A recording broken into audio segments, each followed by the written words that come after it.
والفجر وليال عشر والشفع والوتر والليل إذا يسر هل في ذلك قسم لذي حجر ألم تر كيف فعل ربك بعاد إرم ذات العماد التي لم يخلق مثلها في البلاد وثمود الذين جابوا الصخر بالواد وفرعون ذي الأوتاد الذين طغوا في البلاد فأكثروا فيها الفساد فصب عليهم ربك سوط عذاب إن ربك لبالمرصاد فأما الإنسان إذا ما ابتلاه ربه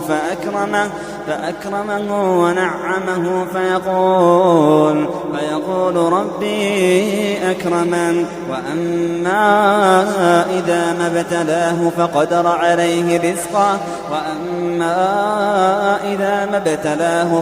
عليه رزقه فيقول ربي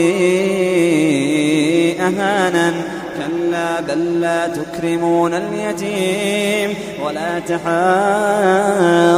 على طعام المسكين وتأكلون التراث أكلا لما وتحبون المال حبا جما كلا إذا دكت الأرض دكا دكا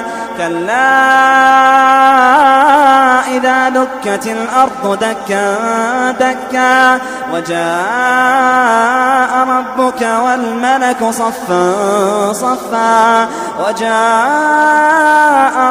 والملك صفا صفا وجيء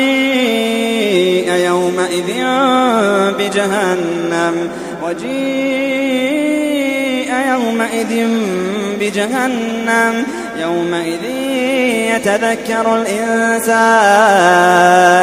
يومئذ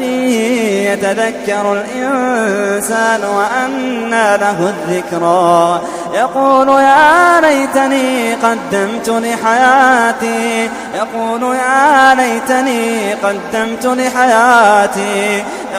يا ليتني قدمت لحياتي فيومئذ لا يعذب عذابه أحدا ولا يوثق وثاقه أحدا يا أيتها النفس المطمئنة ارجعي إلى